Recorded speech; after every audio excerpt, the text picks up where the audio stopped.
Jesus, Test cricket, eh?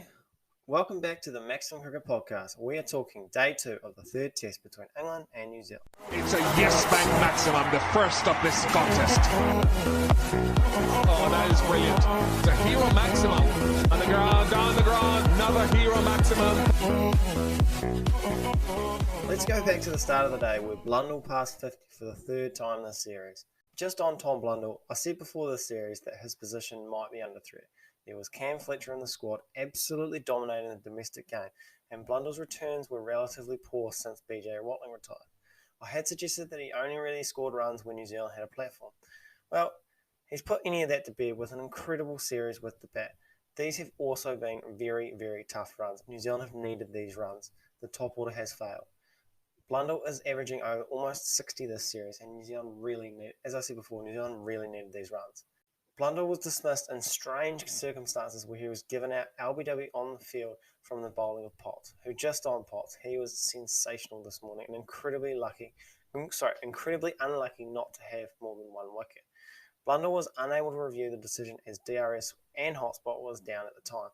I'm sort of the opinion that if DRS is down for some of the match, then it needs to be down for the whole test.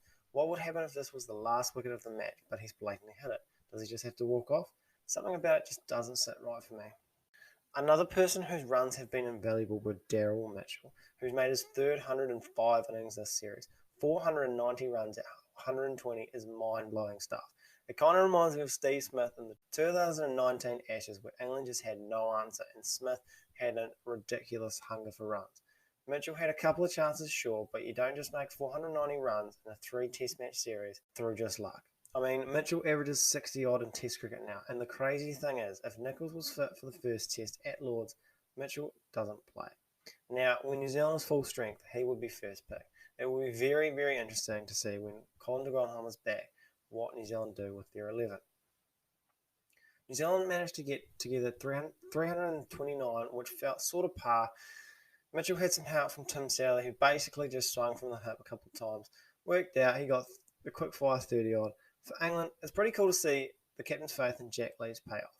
5 for 100 off almost 40 overs. I honestly could not tell you the last time an English spinner took 5 wickets in an innings, let alone 5 for in the first innings. I believe it's his first 5 for in England, so that's awesome. I think a lot of people thought it was strange that Stokes himself hadn't bowled at all, but you get the sense he really wanted his spinner to get the reps, and it paid off. Not just in this test, but in the future. The reality is England's going to need Leach and a spinner to do well in Test cricket. Maybe, just maybe, New Zealand can learn from England with selection. We'll get to that later. And then absolute carnage from then on in. New Zealand going at a pedestrian rate of about 2.5. We thought Test cricket might be back. We were wrong. Now, England were obviously missing Jimmy Anderson, who was their premier swing bowler. No one else in this England lineup really swung it a lot. But step up Trent Boult and Tim Southee. Boult in particular was unbelievable, literally cleaning up England's top 3 with beautiful swinging deliveries. Lee's got one to swing away, clip the top off, absolutely nothing he could do. Pope got an incredibly late and a massive inducking ball that ripped the off stump out of the ground. Again, not a lot you can do. Crawley got a similar delivery that hit about middle and leg, although it was made a lot worse by his technical faults. He's just got a massive gap between Dat and Pat. He's falling over a lot. I've been pretty vocal about giving this man time because he's obviously a serious talent and he's only 24. Although this dismissal is pretty ugly, because there is that massive gap between Bat and Pat. I have said before that McCullum just doesn't drop guys for no reason. He didn't for New Zealand. We always keep players around maybe too long just for the sake of team culture because it's harder to get out than in, they always say. But if Crawley isn't going to learn soon, then it's going to be interesting to see what England do moving forward. Although if they keep winning, probably won't do a lot. Next, Tim Southee. It was his turn at 21 for 4, and potentially, even after that Trent Boult stuff, he bowled the ball of the test. It angled in, swung away, really late, caught the outside edge, a wee feather through to Blundell to dismiss the massive, massive wicket of Joe Root. It was one of those deliveries where maybe only Joe Root in his form hits. Next, we've got the heartbeat, Neil Wagner. His turn to chip in after not playing the first 2 tests. You could tell he was pumped. Ben Stokes tried to whack him over the attack. He ended up chipping one down mid-off throat and then not long after, actually in the same over, Ben Foakes was tracked LBW to leave England at 55 for 6 after 11 overs. It was a dream start for New Zealand and Wagner, and at this point, they must have thought, how big of a lead are we going to get? Well, it didn't get a lot better for New Zealand.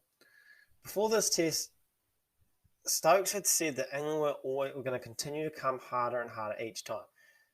They realised that they are now in the entertainment business, not just winning test business. They are playing for test cricket, not just themselves. But when you're 55 for 6, still 260 odd runs away behind, can you continue to push that pedal down? Is there a wee voice in the back of your mind saying, just play safe? Turns out, yes you can, as the hometown hero, Johnny Bairstow, made it back-to-back tons. This one off it's a relatively slow one for Johnny, 95 balls. I read somewhere that this is the first time someone has made back-to-back tons at less than a run a ball. I don't know if it's true, but it sounds pretty good to me. And the thing about Johnny is, he's just playing cricket shots. Just cover drive, cut shot. He's got all the shots in the book. He just has more shots than most players because he's one of the best white ball players in the world. This is why, it's hard. As a Kiwi fan, you want to be upset. As a cricket fan, it's hard not to love the way England are playing their cricket. It's great for the game. There's no questions about it. Now, I wish as a New Zealand fan, I wish it started after this test series, but you can't get everything your own way.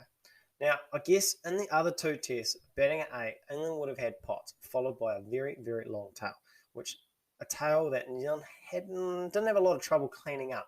And I wonder if Anderson was in the 11 and not Jamie Overton, how many England would have got? 150 all out, if they're lucky? Well, it didn't matter because in walked Jamie Overton, who was incredible on his test debut.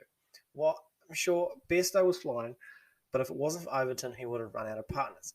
Jamie Overton batted beautifully in really tough conditions. It was swinging a lot. This is really top-class swinging bowling from Boult, Southee, and even Wagner. 89 not out off only 106 balls. He really does deserve 100 tomorrow. These two have put on over 200 for the 7th wicket at pretty much a run a ball. New Zealand just cannot slow the run rate. 264 for 6 and only 49 overs. England are going at over 5 and over yet again.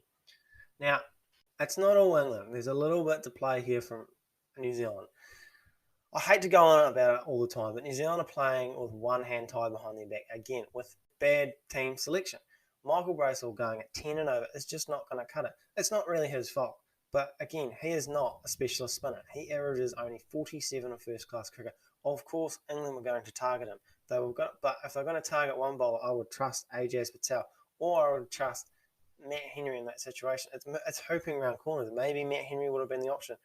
Although, having seen Leach, Ajaz Patel might have been the option. I don't know.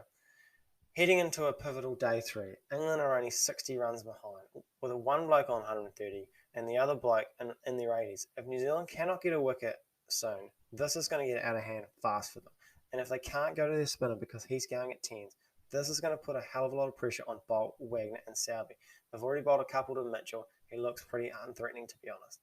Southee in particular looks like he's feeling it, with his pace dropping to the early 120s, and he copped the hiding in the last test. Another hour of Bairstow and Overton could put the final nail in New Zealand's coffin. I guess we are going to find out tomorrow.